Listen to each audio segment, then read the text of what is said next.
Pro Group Management. Workers' comp that works for you. This is 7 at 7 from the Las Vegas Review-Journal. Thanks for joining us on 7 at 7 tonight. I'm Lena Bleetz. A Nevada Supreme Court decision affects the November ballot and the future of funding for the Athletics' new ballpark. We begin tonight with your top stories, sponsored by Nevada Hand's Silver Sky Assisted Living Community. Learn more at nevadahand.org. The Nevada Supreme Court rejects an effort to block public financing for the Oakland Athletics' Las Vegas ballpark. The court upheld a district court judge's ruling to reject an effort by a group called Schools Over Stadiums to put public financing for the A's ballpark on the November ballot.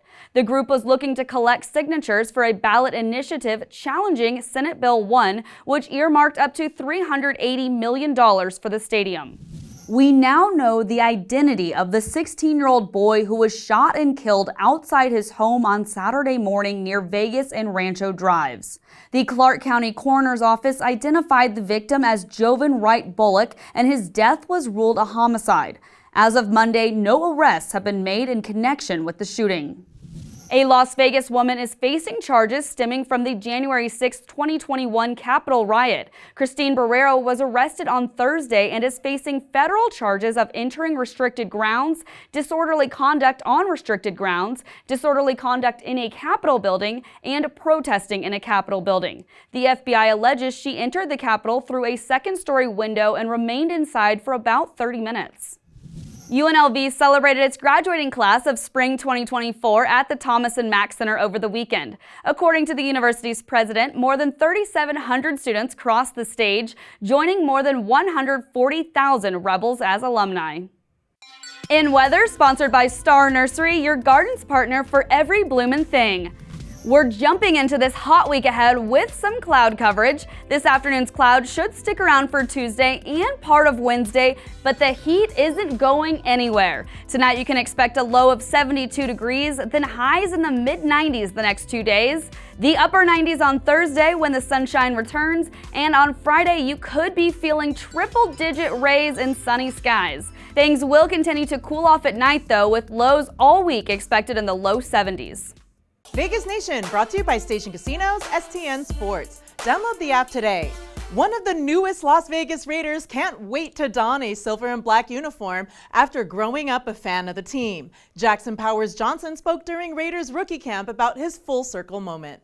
First game I ever went to, NFL game I went to, was a Raiders game. There's just so much rich history of just people who are just absolutely nuts and just want to get after it, and that's how I play. Being able to put on these colors, put it on my helmet, put it on my chest is truly a dream come true. And now for your business update, a Henderson master plan community is leading Clark County in new home construction and riding the wave of new home sales in the valley and across the country. So far this year, construction has started on 153 homes in Cadence, where nearly a dozen home builders are building, including Century Communities and Lennar. So this is just below Lake Las Vegas and is starting to fill in dramatically right now. However, amenities are still kind of on the way, so this is most definitely an up-and-coming community to keep an eye on. Hundreds of employees are back at work after a weekend strike at Virgin Hotels Las Vegas. Members of Culinary Local 226 walked off the job Friday to pressure the resort casino into making a deal. Culinary represents about 700 workers at Virgin Hotels, and so on Friday and Saturday, saw about 100 at a time picketing different sites outside of the Virgin Hotels. But otherwise, operations inside the hotel appeared largely normal. They even had a couple celebrity sightings at the pool. The next main table bargaining session is scheduled for Tuesday. In Health, sponsored by Boulder City Hospital, we're here for you when you need us.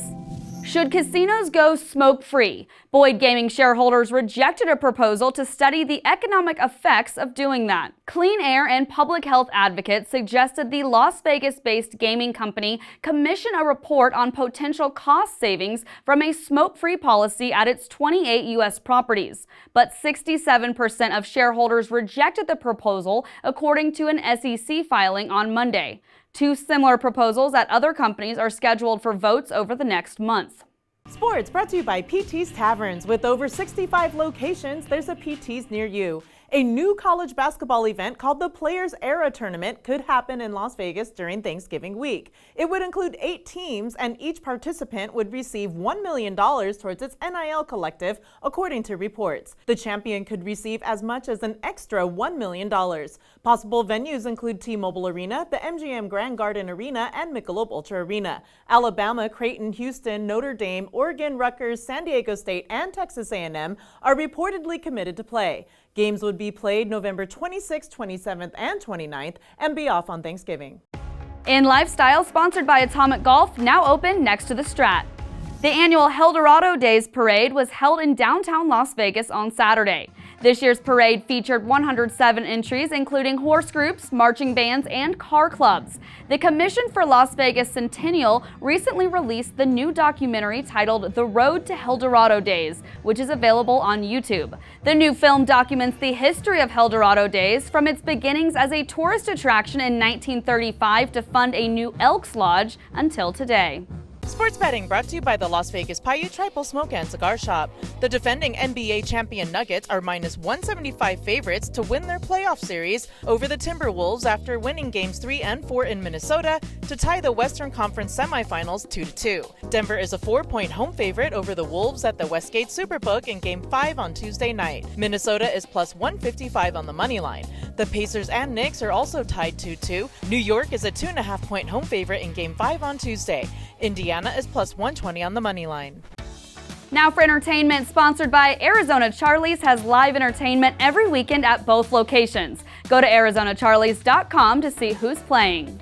Review Journal's John Katzlamidas has more details from Mick Jagger's visit to Vegas this weekend. When the Rolling Stones hit Las Vegas, they make it count. Mick Jagger visited Piero's and Lotus of Siam during the band's weekend visit. Ronnie Wood went to see Penn and Teller with his buddy Jimmy McIntosh, a great guitarist from Las Vegas. Oh, and there was a show Saturday night at Allegiant Stadium. Start Me Up started it. The band raged for 2 hours. Mick Jagger defied age. Will we see them again? We can't say, can we? But for one weekend, the Stones owned Las Vegas. Thank you for watching 7 at 7. Search Review Journal on your favorite platform to stay up to date all the time. We'll see you tomorrow for more 7 at 7. Review Journal Studio, sponsored by Adam Kuttner. Get the maximum settlement as quickly as possible. This 7 at 7 update, sponsored by Pro Group Management. You're watching 7 at 7 from the Las Vegas Review Journal.